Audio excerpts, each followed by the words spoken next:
श्री शिवाय नमस्तुभ्यम। नमस्कार दोस्तों, स्वागत है आपका अपने यूट्यूब चैनल पूजा और उपाय में। सबसे पहले तो आप सभी को नाग पंचमी की बहुत बहुत शुभकामनाएं।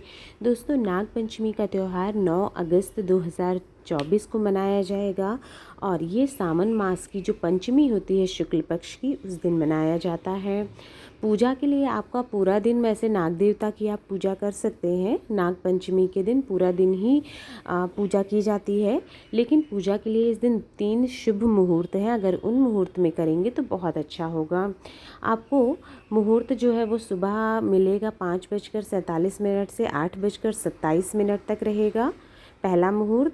दूसरा दोपहर 12:13 से 1 बजे तक का समय भी अच्छा है। और तीसरा जो है वो प्रदोष काल में भी पूजा का शुभ मुहूर्त है, वो है शाम 6:33 यानी 6:30 से लगभग 8:20 तक यानी 8:30 तक। ये समय मिलेगा आपको नाग देवता की पूजा करने का। 3 शुभ मुहूर्त पूरे दिन में मिल रहे हैं, आपको बता दिया है।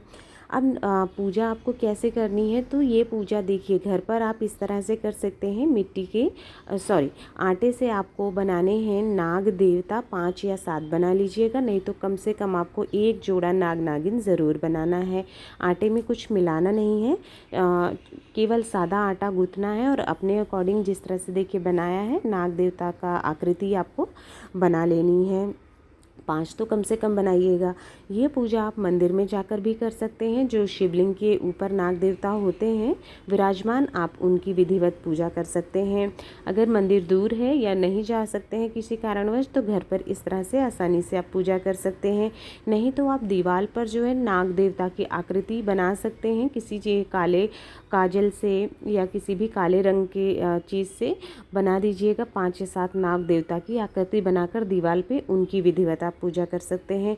बहुत ही कम समय में आसानी से आपको पूजा कैसे करनी है वो इस वीडियो में आपको दिखा रहे हैं। सबसे पहले जब आपने नाग देवता बना लिया है या दीवार पे बना लिया है, तो उसको हमने देखिए घास पर विराजमान किया है, दूर्वा पर, क्योंकि नाग देवता जो होते हैं वो नीचे ही रहते हैं, ज़मीन पर रहते हैं, तो इसलिए उनको घासों का आसन दिया हुआ है हमने दूर्वा का। उसके बाद हम नाग देवता की बाहर जाएंगे मंदिर में तो भी, और घर पर कर रहे हैं तो भी स्नान करवा देंगे इस प्रकार से। अगर दीवार पे नाग देवता बनाया है आपने, तो बस जल के छींटे दे देने हैं आपको स्नान करवाने के लिए। इसके बाद मुख्य रूप से आपको उनको दूध अर्पित करना है, मंदिर जाएंगे तब भी और ऐसे भी। तो दूध जो है आप उनको नाग देवता को दूध ज़रूर चढ़ाइएगा। दूध लेने के लिए देखिए कभी भी उबला हुआ दूध नहीं लिया जाता है, हमेशा कच्चा दूध लिया जाता है। तो कच्चा दूध से आपको विधि पूर्वक से नाग देवता को चढ़ाना है। उसके बाद एक दीपक नाग देवता को बना करके रखिएगा। उस नाग देवता के लिए एक दीपक जला करके रखना है और उनको खुशबू अति प्रिय है, तो इसके बाद धूप दीप जो भी है आपके पास, वो भी इसको मतलब सुगंधित चीज़ें प्रिय होती है, तो हम सुगंधित चीज़ों का अधिक प्रयोग करना चाहिए। तो आपके घर में जो भी धूप दीप है उससे आप नाग देवता की इस प्रकार से उनको धूप दिखा करके उस स्थान पर रख देंगे। धूप दीप दिखाने के बाद हमको टीका करना होगा। तो नाग देवता की आप पीले चंदन से या तो फिर हल्दी जो होती है, हल्दी से भी आप उनका टीका कर सकते हैं। सभी नाग देवता को टीका करना है। और अगर आप मंदिर गए हैं तो भोलेनाथ की शिवलिंग की भी आपको विधि पूर्वक पूजा करनी है, क्योंकि जो नाग देवता की पूजा के साथ शिवलिंग की भी पूजा करते हैं, मतलब भोलेनाथ भगवान की, उन पर आपके बहुत कृपा बरसती है और जो राहु केतु दोष होता है दूर होता है, काल सर्प दोष भी कम होता है। दूर तो नहीं कह सकते हैं, उसके लिए दूसरा उपाय है, लेकिन कम जरूर हो सकता है अगर नाग देवता के साथ साथ भोलेनाथ की भी पूजा करते हैं।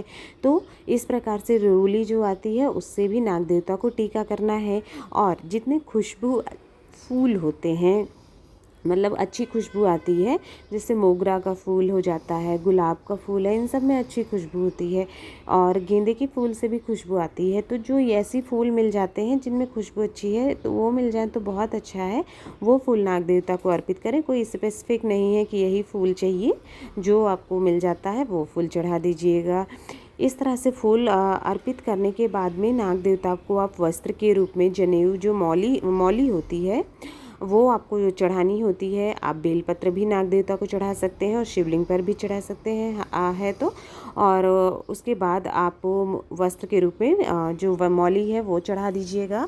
और नहीं तो आप सचमुच के वस्त्र भी ले सकते हैं, क्योंकि नाग पंचमी के दिन दान का विशेष महत्व होता है, तो वो किसी भी ज़रूरतमंद को आप दान दे सकते हैं।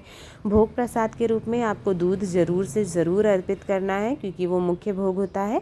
उसके बाद घर की बनी हुई कोई भी मीठा चीज़, जैसे हलवा है या फिर खीर है, दोनों ही चीज़ों में से कोई भी चीज़ आप भोग में लगा सकते हैं। मौसमी फल जो भी आपको आसानी से मिल जाता है वो चढ़ा दीजिएगा। बाद में ये सब हमको भोग प्रसाद में खुद ही स्वयं ग्रहण करना होता है। दूध आप बाद में किसी मंदिर में दे सकते हैं, किसी जो आसपास नाग देवता को लेकर बैठे रहते हैं उनको भी आप दे सकते हैं पिलाने के लिए। बाकी का प्रसाद आप भोग के रूप में ग्रहण कर सकते हैं। भोग प्रसाद को भोग अर्पित करने के बाद नाग देवता की विधिवत आपको अच्छे प्रकार से आरती कर लेनी है, सच्चे मन से, ठीक है। मन में श्रद्धा रखते हुए नाग देवता की आरती करनी है। और भोलेनाथ भगवान की भी आप आरती साथ में कर सकते हैं। अगर आपके घर में शिवलिंग है तो इस दिन शिवलिंग की भी विधि विधान से पूजा करिएगा। और साथ ही साथ नाग देवता की पूजा का विशेष महत्व होता है।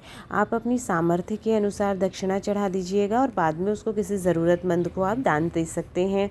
हाथ जोड़ करके प्रार्थना करनी होगी कि जो भी गलतियां हो गई हैं पूजा में उसके लिए क्षमा याचना करनी है, और प्रार्थना करनी है अपने परिवार की सुख समृद्धि के लिए, और नाग देवता का आशीर्वाद बना रहे और सब तरह के जो दोष होते हैं उन दोषों से मुक्ति मिले।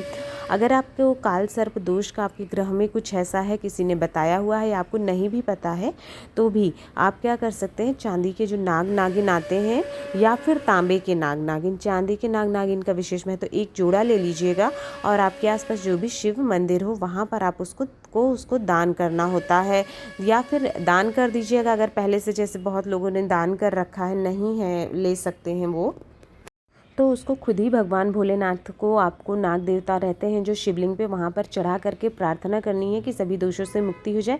दान कर दें तो अच्छा है, नहीं तो किसी बहते हुए जल में उसको आपको प्रवाहित कर देना है, चांदी का या फिर तांबे का। ये बहुत अचूक उपाय माना जाता है। नाग पंचमी के दिन जो भी दान करता है नाग नागिन का, या तो फिर उसे जल में प्रवाहित कर सकता है, तो आप कर सकते हैं। इस दिन अगर आप रुद्राभिषेक करवाते हैं, शिवलिंग की पूजा करते हैं भगवान भोलेनाथ की, तो फिर बाकी ग्रहों से, राहु केतु दोष से मुक्ति मिलती है।